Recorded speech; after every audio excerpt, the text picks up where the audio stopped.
presentation is about financial literacy, and I'll let them kind of go into what that's about. But let's go ahead and kick it off with, are you ready to grow? Are you? All right. Thank you, Brenda. Good morning, everyone. Good job, first group. We made it to the end. It's exciting. So I'm going to open this up a little bit, talk about a little bit of our project. We're going to introduce ourselves, and then we'll get into this thing. As you can see here, we are the financial literacy group. Before I get into this, thank you, Brenda. Thank you, Catherine, for putting this on again this year. All the volunteer time that you put into this and help lead it, all the issue days. Thank you to all you guys too. So Financial Literacy Day. This really came from the day that we spent at Innovation School talking about education. We had representatives from UMary and BSC, and they were talking about, we had a conversation about different career paths. And so our group really kind of latched onto that as a project idea. And to talk about the title, Are You Ready to Grow? This is kind of a play on one of the resources that North Dakota has. Are you ready to grow, North Dakota? And we'll have some slides on that in here. But the counselors take this into all the school systems. And so this is a program that all 8th graders in the Bismarck Public School System are required to use to help them kind of get an idea of what they want to do for their career. So without getting too much away, we'll go with introductions. We'll just say who we are, where we work for, and our role backgrounds. So I'll start. I'm Elliot Rust. I now work for Seafoam International. Previously worked here at the Chamber EDC. Nathan's not here. Didn't like that. But I handled the accounting and HR roles. And I'm also the integrator. We've been acquiring some companies, so getting them into one platform. So a lot of opportunities. Go to Danae next. Danae Johnson, and I'm with KLJ Engineering, been there for a year and a half. Prior to that, another engineering firm, construction and that kind of thing has kind of been my passion. Now I kind of do stuff in government relations, anywhere from grant writing to public engagement and media and legislation. Nick Garcello with Security First Bank. I'm a commercial lender, and I'd like to thank Sarah Getzlaff, our CEO, and Laura Sandberg, our Chief Review Officer. So thank you very much for coming and sponsoring the beginning of this charter. Thank you.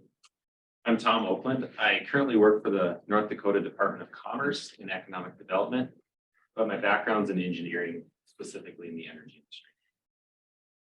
Good morning, everyone. I'm Kim Papers. I'm with Dakota Eye Institute. I'm the HR manager at Dakota Eye. I've been there for about 2 years.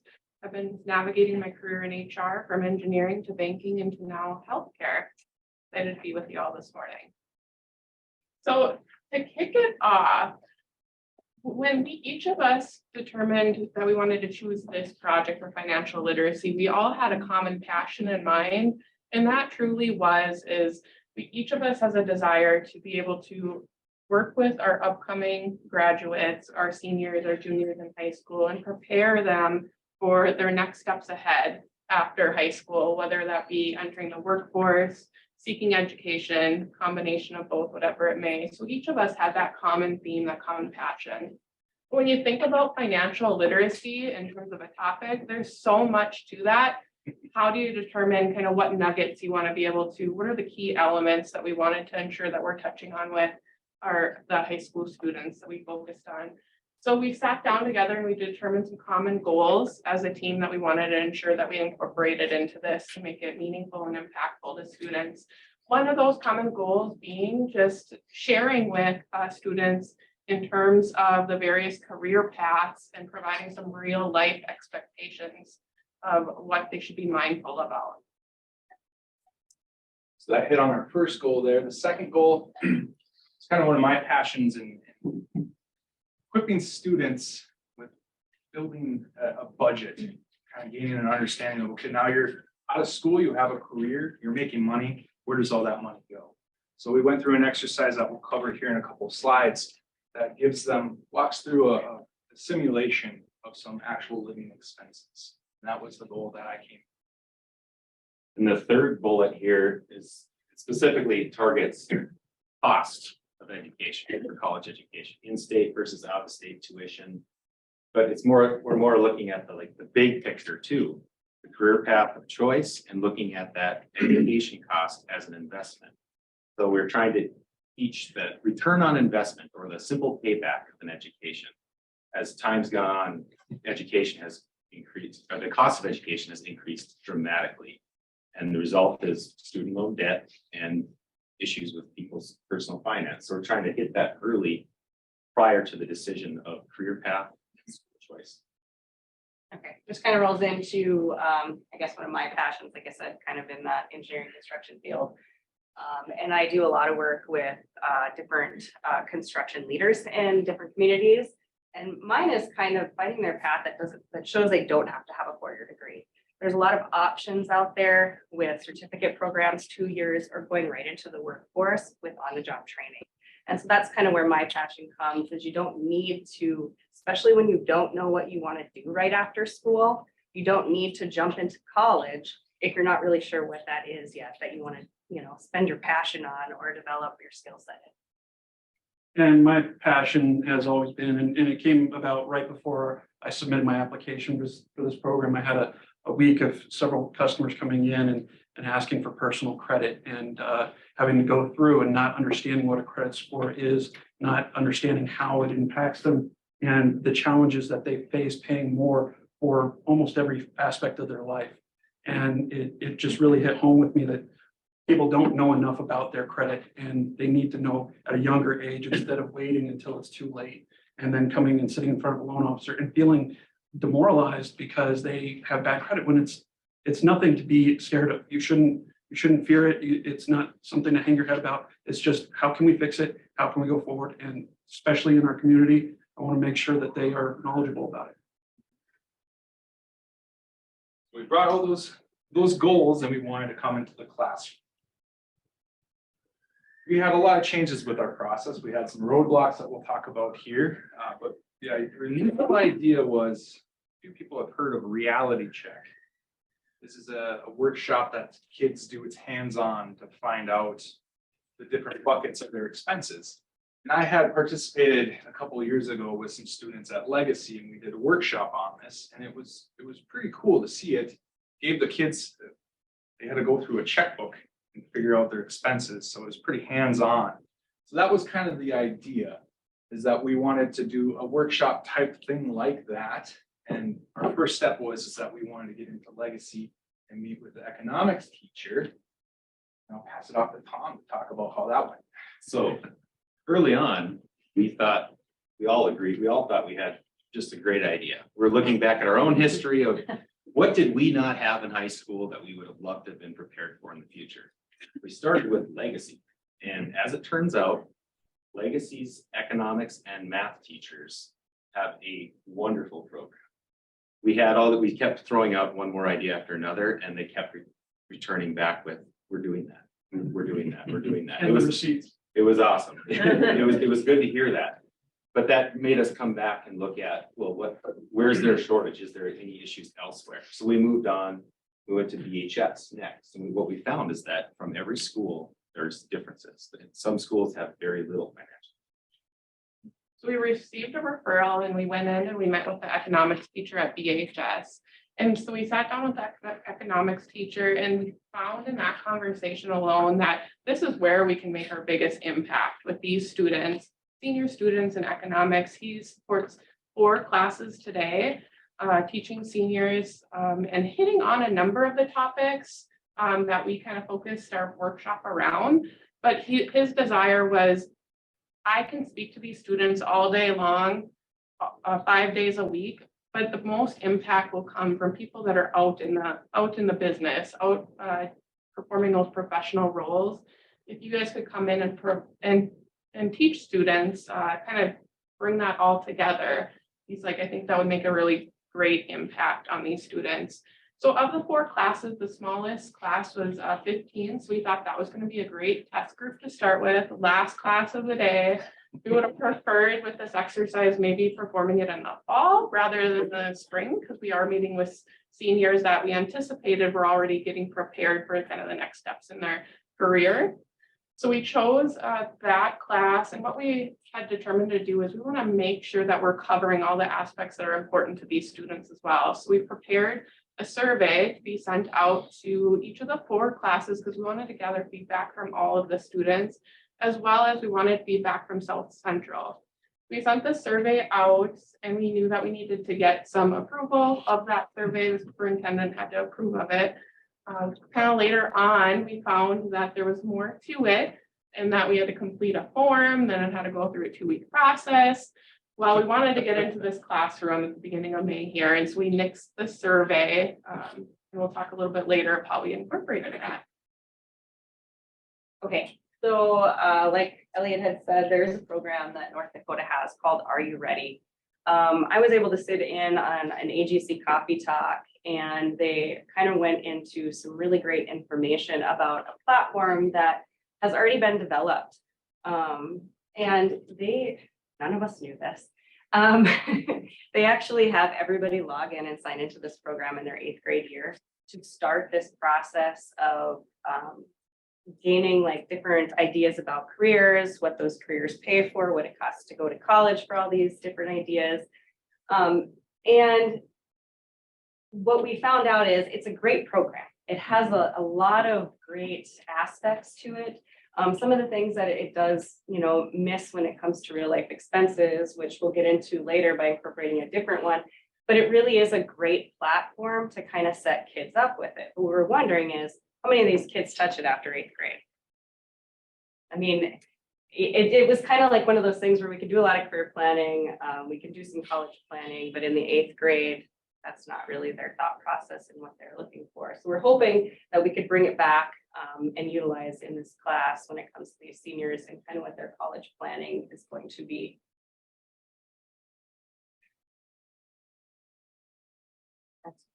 This is me? Mhm. Okay. Change your slide. So this is kind of what the counselors take all the 8th graders through. Really, it's the career cluster survey. This is one thing that all 8th graders take to kind of figure out what their career interests are. And the idea is that they walk this program through their high school to help them prepare for college. And underneath this bar here is kind of where we plug this into different careers to get that idea of what you can make, what you expect to make in North Dakota, which is what we brought into that return on investment. And here's North Dakota labor market information. They put out reports every year with the top 100 or 200 different jobs out there that are in demand. Many of these top 12 we have listed here repeat over and over and over. And as Danae mentioned earlier, we're looking at that education choice. Well, take a look at the list. Not every job requires a 4-year degree. Some require, I think they don't require any degree. So we're trying to get that news out to the students that there's a high demand for these jobs. They're high paying, but yet take electricians as an example, or plumbers, pipe fitters, steam fitters.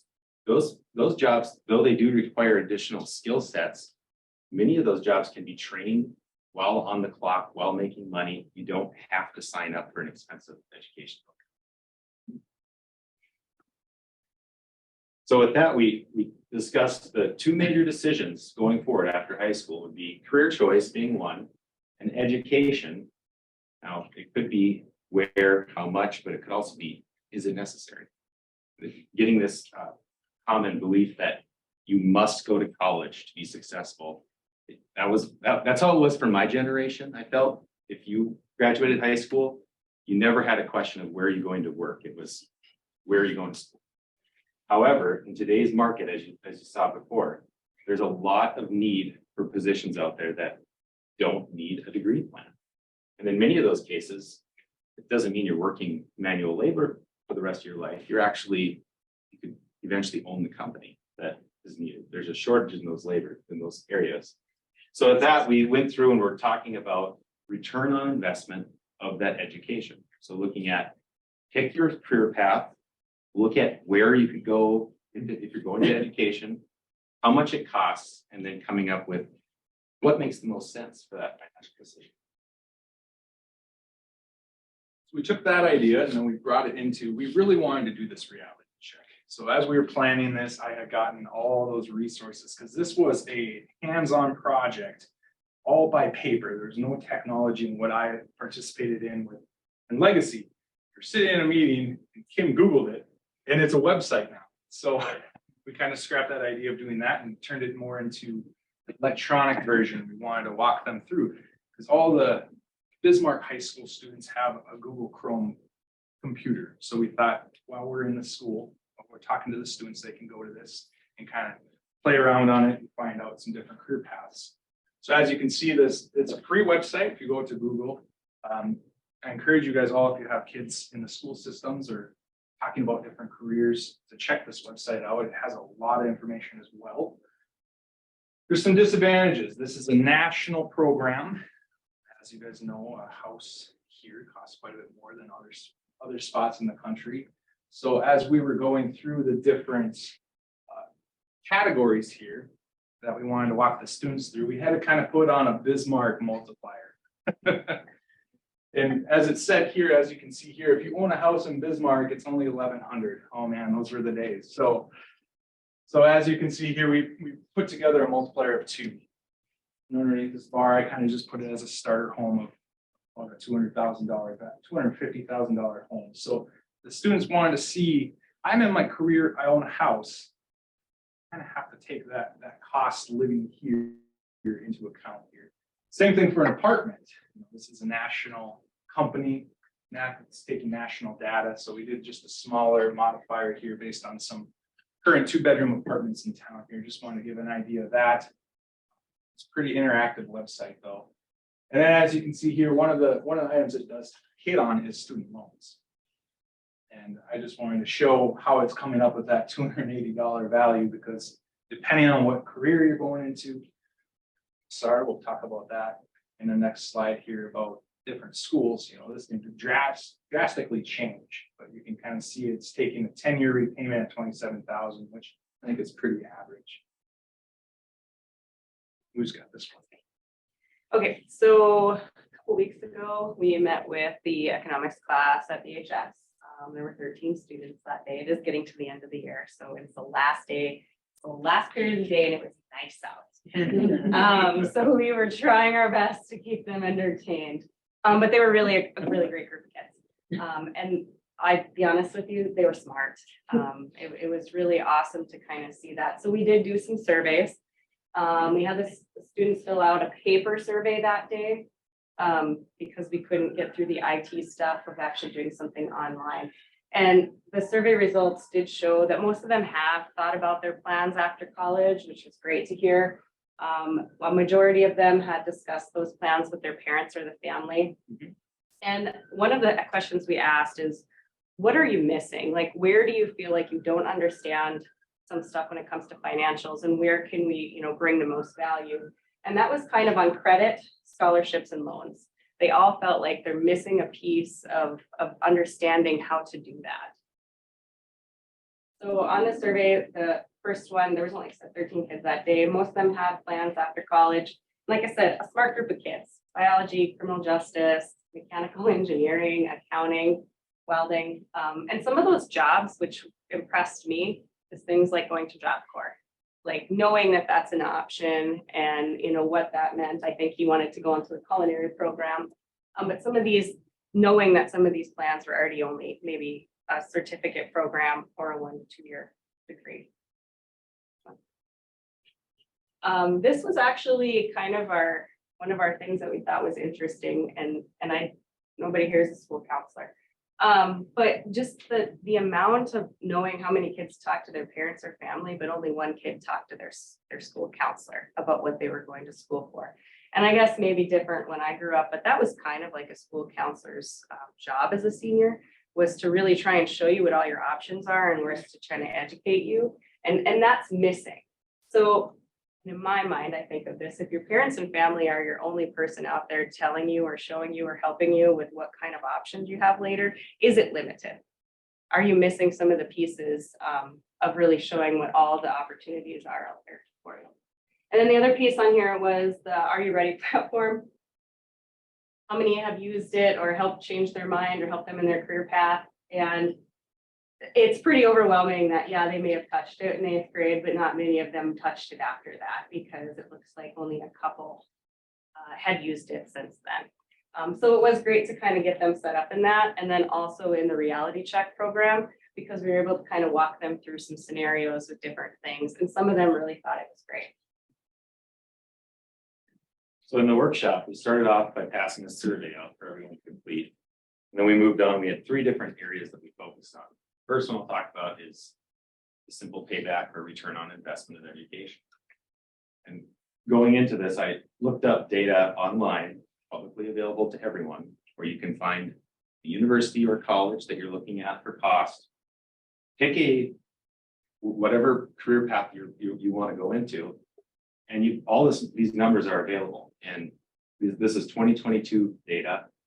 What we wanted to show here is the cost of education, how much variance there is depending on where you go.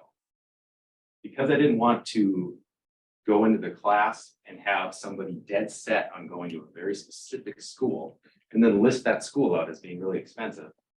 We just labeled them generically as local college, university, out of state.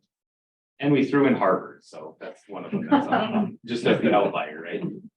And what we're looking at here is we're doing a bachelor's degree for accounting, which is a common, actually one of the top 12 needed career paths in North Dakota. And ironically, when we asked if anyone would share their future plans, the very first girl that raised her hand said, I want to be an accountant. So it worked out pretty well.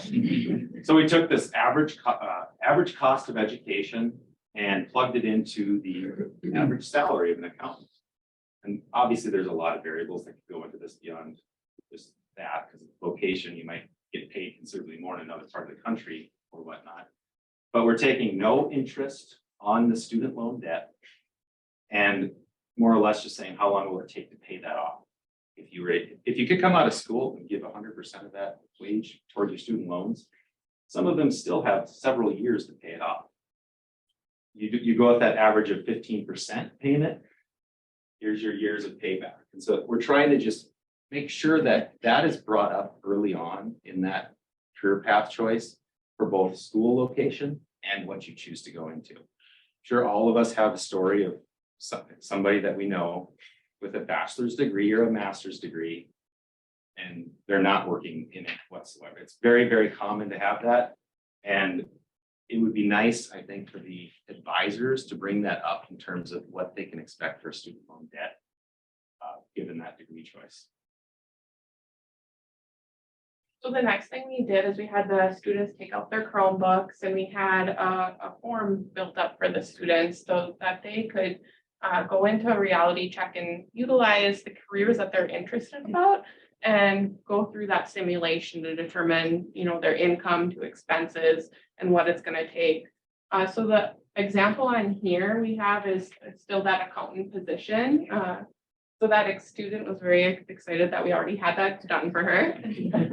But one of the things that we would have hoped to touch on a little bit further that we have at the top here is really touching on first, after your net income, the savings, and right away starting that 401k and the importance to that. So we have that as kind of at the top of the worksheet. We really wanted to also hone in on with the students, and then we had them work through this worksheet, and then we had them take it home with them so that they could continue to utilize the resource of reality check, have some discussions with their family, and use this as kind of their baseline if they're trying to make some additional decisions. And then my portion was to go over credit, as I mentioned in the beginning. And I really wanted to hone in and kind of give them an overall background of how credit is viewed, starting with the 3 credit bureaus, what their role is, and how they do reporting for the financials. And then 5 areas of creditworthiness, obviously the payment history, are you making your payments on time? Types of credit, you have mortgages, you have revolving lines, installment loans, those are all on there. Building credit, having one in each category really helps build credit faster, giving them that base knowledge.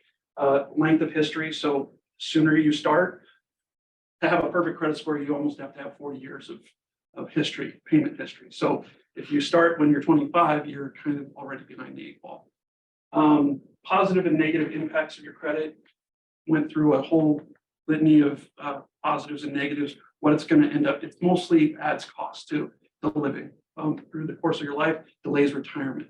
And then examples, I took a used car option where we had somebody with a 720 credit score and a 620 credit score, and the difference of payment over 5 years, it ends up being a gym membership in a streaming network for 5 years you could have paid for instead of, and if you're not into going to the gym or you don't want to go to the gym and you want to spend that money anyways, like I've done, that also works for that, but it's better to go to our card rate.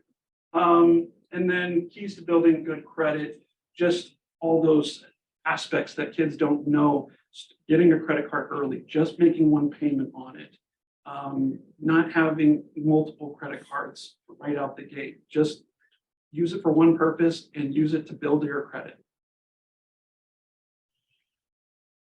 You can see here by this slide, I'm not gonna really say much on this, but we just took some pictures with showing you kind of the room setup and the students. You can see they're pretty active on their computers as we're going through the workshop here. And just one area I wanted to touch base. So they really enjoyed the different aspects, and especially with the reality check, they were so into the form and going in online that they started to miss everything. So I'll come back to that in key takeaways.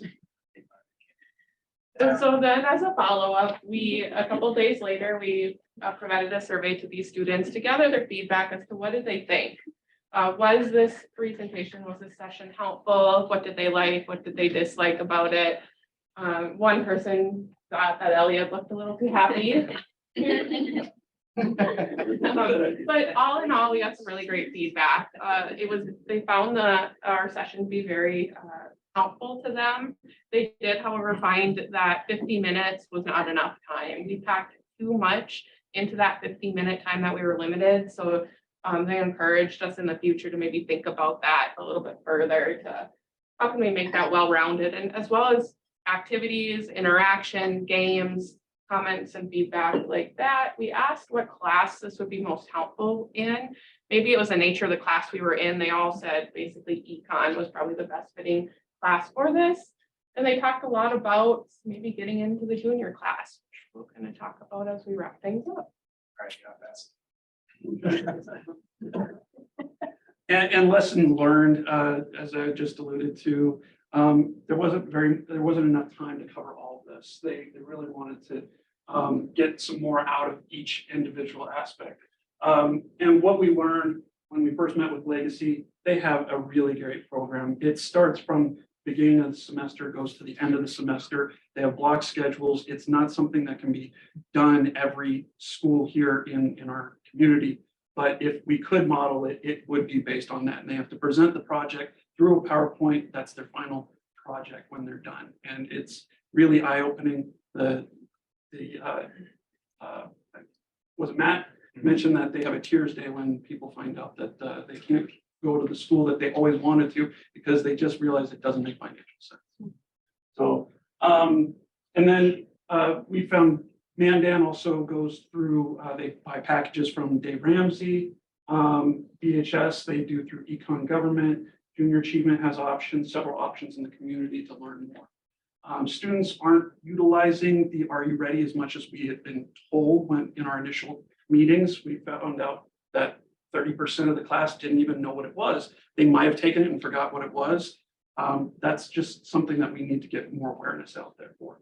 And then the big comment came back is scholarships. A lot of the kids want scholarships. So if we were to rework and do this in a larger or multiple workshops, we would definitely focus on scholarships as part of a portion of that. And then more engagement. This was a comment from Mr. Skidman, and he mentioned that he wants more people to come in, and anything post-COVID, there hasn't been as many presenters coming in and talking to professionals from the community because he says it falls on deaf ears when he's just repeating it over. But when we reinforce it by coming into the classroom and talk about the same things that he's approached on the surface and dig in a little bit deeper, he said it was very impactful. Next steps. And so the next steps would be talking to seniors in the fall or juniors in the spring would be the best option for this type of workshop. Obviously, having Legacy, they did a full semester. We would suggest that it would be, it doesn't necessarily have to be a full semester. It's not feasible in these other schools. But if we could potentially get a workshop of 2 to 3 days, that would be more impactful. We would also be, this program works great for students that are not looking to get right into college, that want to go into the workforce, because we think that we have a lot of options out there to show them. And as professions are aging out in the community, we need to refill that. And everything we heard through our entire class for all of our programs, workforce, workforce, workforce. We don't have enough labor. And so if we can get some kids out of high school that are motivated and want to learn a skill and go to work for a company that might be willing to pay or reimburse, that is a great route for them that might not think college is really their bag. And then spread the word. We folded it, you can't see it here, but we really need to get these resources out in the community and have kids start using this, because by the time they're seniors, it gets to be a little bit overwhelming. And if we can get them these in schools, that would be really, really impactful. And then again, Mr. Stalin, he mentioned that we should have more people coming in, professionals speaking to students.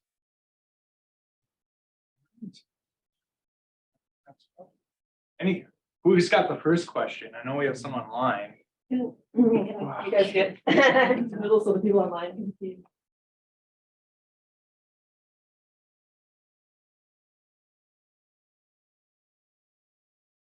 All right, Courtney.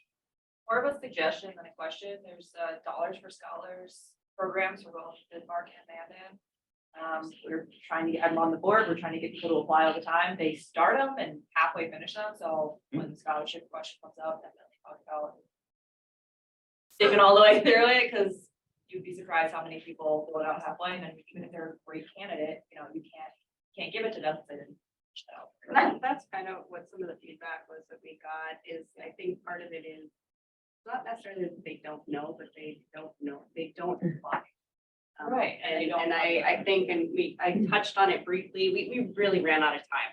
I wish we could have done like at least 3 sessions with them, but really talking about, you fill out these applications, and yes, it seems overwhelming, but you can repeat that application with many, many, many other scholarships, and just showing them, I think, the availability, like every school has them listed on their websites. There's so many to choose from, and it can be overwhelming. And that's where I'm like, if we could spend a little bit further time on some of this, or I guess in my mind, I really truly thought school counselors did that, that would be a really just good step forward for helping some of that financial burden. Do you feel like there's a lack of knowledge of all of these different topics too, even for the parents of the students, that would be beneficial to kind of maybe a after school informational session that both parents could attend as well? Yes, and that was originally one of the essay questions I put in my application. The challenge with that is that you're going to find the motivated students coming into it. We want to try to get the students that might be on the edge, maybe just don't know what they want to do. We want to be for everybody in the community, not just those that are motivated, that have gone to job service and have gone to different areas in the community where they can already get that information. This information is out there. It's just, how do we get it to the masses instead of just those that are individually motivated to, seek it out? All right, question from our audience on Zoom. Did this need approval from the districts? And what is the sustainability of this program for presenters? And who will determine what businesses the professionals would come from? I have about 3 questions there. Well, what we found is that you go directly to the teacher versus to the superintendent of the district. We're not looking at changing the curriculum. We just wanted to get exposure and actually go in face to face. We had very positive feedback from the teachers that anybody willing, that's passionate about one subject, that wants to go in and speak to students, you have that ability. So as far as making this continuing forward, our group of 5 will not be putting on 200 sessions a year for every public school. It's more looking at exposing the need, because there's plenty of people out there that are passionate about, maybe it's just scholarships, like somebody that specializes in scholarships goes in, speaks to the class, and if 5% of that class, changes whatever their decisions were based on that presentation, it's worth it. So I think we're just looking at spreading the word and getting more interest in this.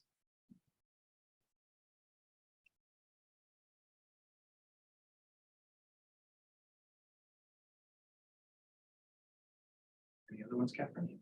That was the one question on there? Well, it was 3 questions in Oh. one. Did we answer them all? Yeah. Do we?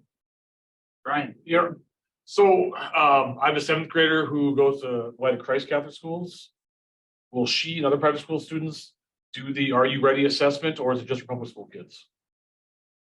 What I think we had Shannon, she's online here too. She would have been in there in the room to answer this question. I think the Are You Ready is just given to the public schools. I don't know Athletic. We didn't meet with anybody at Athletic Christ. I would assume they probably do something similar. But they are allowed to use the resource. Like you as a parent can go on and utilize that resource. And like I said, the only reason I found out about it was just sitting in on a talk that I think it was like CT director was a part of. And that was mentioned, because really what they're trying to do is kind of that, and that is 100% what they said on our call that day.